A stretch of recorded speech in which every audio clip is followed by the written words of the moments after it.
আসলে যারা cinema hall কর্তৃপক্ষ রয়েছে তাদের সাথে কিন্তু একটা এখানে দর্শকরা রয়েছে, দর্শকদের একটা তাণ্ডব চলছে। হাই বন্ধুরা, ওয়েলকাম ব্যাক টু সিনে সুমন্ত। কি অবস্থা সবার? মেগাস্টার শাকিব খানের তুফান সিনেমা তো ভেঙে দিতেছে সকল অতীতের রেকর্ড। এতদিন বাংলাদেশের সিনেপ্লেক্স মাল্টিপ্লেক্সে যেই রেকর্ডটা ছিল শাহরুখ খানের জওয়ানের দখলে, সেই রেকর্ডও অলরেডি ভেঙে দিছে গতকাল। যদিও বা বাংলাদেশে বক্স অফিস সিস্টেমটা নিয়ে অনেক তর্ক বিতর্ক আলোচনা সমালোচনা আছে, কারণ আমাদের দেশে ইন্ডিয়ার মতো বা বহির্বিশ্বে অন্যান্য দেশের মতো সিনেমা রিলেটেড বক্স অফিস সিস্টেমটা ওই রকম স্টাবলিশ না, ওয়েল স্টাবলিশ না, ওই রকম অর্গানিক না। তারপরও ফেসবুক একটা পেজ আছে বিএমআর নামে, ওরা মাল্টিপ্লেক্সের বাংলাদেশে যে চেইনগুলো আছে, শাখাগুলো আছে, ওইগুলোর একদম অরিজিনাল ওয়েবসাইট থেকে যে টিকিট সেলটা হয় সেটা অ্যানালাইসিস করে ওরা রেগুলার রিপোর্ট করে। তো সেইখান থেকে ওদের ফেসবুক পেজ থেকে আমি এই জিনিসটা ফলো করে, তো সেখান থেকে এই সোর্সটা নিয়ে আমি এই ভিডিওটা করা, আমার এই তথ্যটা শেয়ার করা। তো এটা শুধুমাত্র বাংলাদেশের সিনেপ্লেক্স মাল্টিপ্লেক্সের চেইন শাখার রিপোর্ট। সিঙ্গেল স্ক্রিনের রিপোর্ট আলাদা। সিঙ্গেল স্ক্রিনের রেন্টাল হিসেবে মিনিমাম গ্যারান্টি হিসেবে এমজিতে দেওয়া হয় হয়তো 50% অথবা একটা মনে করেন 10 লাখ 15 লাখে এক সপ্তাহের জন্য সিনেমা ভাড়া দেওয়া হয়। শাহরুখ খানের জওয়ান সিনেমা বাংলাদেশের মাল্টিপ্লেক্স থেকে যে কালেকশন ছিল সেটা হলো 8 দিন মিলিয়ে ছিল হচ্ছে 66 লাখ সামথিং প্লাস।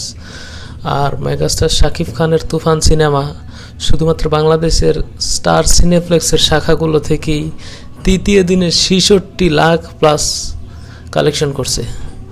মাথা নষ্ট বক্স অফিস কালেকশন। বক্স অফিসের রেকর্ড ভেঙে চুরে চুরমার করে দিতেছে, নিজের রেকর্ড নিজে ভাঙতেছে শাকিব খান। ওই তুফান বাংলাদেশের শুধুমাত্র সিনেপ্লেক্স মাল্টিপ্লেক্সের যে স্টার সিনেপ্লেক্সের শাখাগুলো থেকে ঈদের প্রথম দিন, বাংলাদেশে কোরবানির ঈদে মানুষ প্রথম দিন ব্যস্ত থাকে গরু কাটাকাটি নিয়ে, এটা নিয়ে সেটা নিয়ে, ফ্যামিলি নিয়ে, ঈদ নিয়ে ব্যস্ত থাকে। সেই প্রথম দিন স্টার সিনেপ্লেক্সের শুধুমাত্র মাল্টিপ্লেক্সের শাখাগুলো থেকেই 29,66,000 টাকা তুফানের কালেকশন ছিল। এদের দ্বিতীয় দিন ছিল 66 লাখ, ডাবলেরও বেশি, 66,65,000 সামথিং।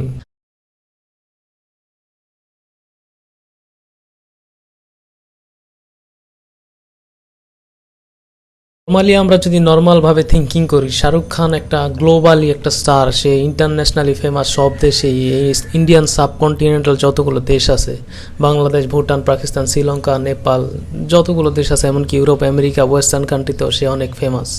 তার একটা নাম আছে, তার সিনেমা চলে। তো সেই গ্লোবাল স্টারের সিনেমা আমাদের দেশে স্টার সিনেপ্লেক্স বা যে মাল্টিপ্লেক্সের রেকর্ড তো আমাদের দেশে যে স্টার শাকিব খান, মেগাস্টার শাকিব খান, সেই ভেঙে দিল। আমার একটা কথা মনে পড়ে যাইতেছে, যে ঝন্টু আঙ্কেল যে সবার হাসির পাত্র ইদানিং, সে একটা কথা বলতেছিল, আর ওই জাজ মাল্টিমিডিয়ার আব্দুল আজিজ বলছিল যে শাহরুখ খানের সিনেমার পাশে আমাদের দেশে শাকিব খানের সিনেমা লাগিয়ে দেন, শাকিব খানের সিনেমায় মানুষ দেখবে। তো সেই কথা তো অক্ষরে অক্ষরে ফলে যাইতেছে। শাহরুখ খানের 8 দিনের কালেকশনের রেকর্ড ভেঙে দিছে শাকিব খানের তুফান, তাও 3 দিনে, ভাবা যায়। আবার সেটাও শুধুমাত্র সিঙ্গেল স্ক্রিন না, মাল্টিপ্লেক্সের হিসাবে। সিঙ্গেল স্ক্রিন তো বাদই, 100 প্লাস, প্রায় 110টা প্লাস সিঙ্গেল স্ক্রিন, যেগুলো যে মধুমিতা, তারপরে যশোরের মনিহার টাইপের, ময়মনসিংহের ছায়াবাণী টাইপের, এই সমস্ত যেগুলা সিঙ্গেল স্ক্রিন আছে, সিঙ্গেল হল, এগুলা 100 প্লাস সিঙ্গেল হলে রিলিজ হয়েছে, যেগুলায় 10 লাখ 12 লাখ 15 লাখ টাকা এক সপ্তাহের চুক্তিতে রেন্টালে নেয় ওইসব হল মালিকেরা। কিছু কিছু আবার আছে এগুলা 10 লাখ 15 লাখ দেওয়ার পরও মিনিমাম গ্যারান্টি এমজিতে নেয় পার্সেন্টেজ শেয়ার, যে 50-50 বা 60-40 হিসাবে নেয়।